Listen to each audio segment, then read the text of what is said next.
Seoul, South Korea. The rival Koreas on Wednesday began 2 days of friendly basketball games in Pyongyang in their latest goodwill gesture amid a diplomatic push to resolve the nuclear standoff with North Korea.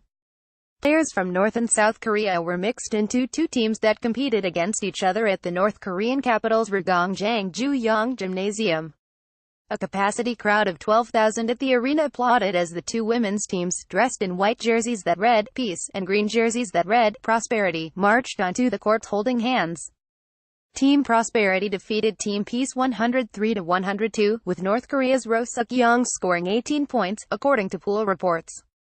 The game between the men's mixed teams that followed ended in a 102-102 tie.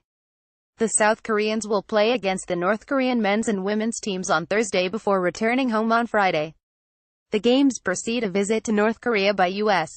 Secretary of State Mike Pompeo for meetings over the future of the North's nuclear program. North Korean leader Kim Jong-un, a noted basketball fan, didn't appear at the gymnasium on Wednesday. It wasn't clear whether he would attend on Thursday. "Once they started playing, the players showed quick chemistry and I was proud of them," said Lee Moon-kyu, the head coach of South Korea's women's team, who will also lead a combined Korea's team at the Asian Games next month in Indonesia. Lee, who plans to bring 2 or 3 North Korean players to the Asian Games, said he was impressed with number 9 and no. 7 on Team Peace, referring to North Korea's Ri Jiang-ok and Jang Mi-kyang.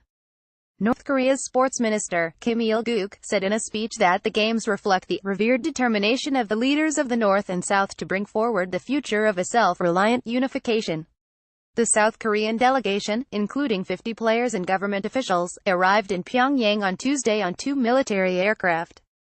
"It feels like the first time I came here all over again," said Hee Jae, head coach of South Korea's men's national team, who previously visited Pyongyang for a joint game in 2003.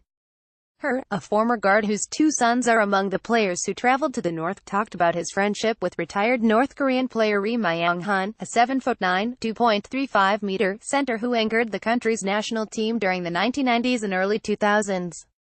"There was a buzz when I shared a glass of soju and talked with Ri Myung-hun in 2003, Hee said.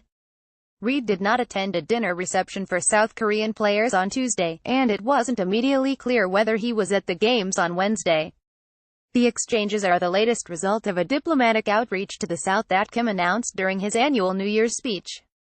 That led to the North's participation in the Pyeongchang Winter Olympics in February and 2 summits between Kim and South Korean President Moon Jae-in. Kim has also met with China's President Xi Jinping and U.S. President Donald Trump. The inter-Korean summits have facilitated a slew of goodwill gestures between the Koreas, which have also agreed to field combined teams at the Asian Games. Basketball diplomacy has something of a history in North Korea. Former NBA player Dennis Rodman arranged a game in Pyongyang in 2014 for Kim's birthday.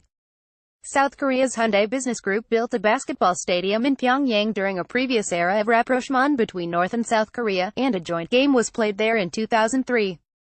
2 rounds of inter-Korean basketball games were also played in 1999.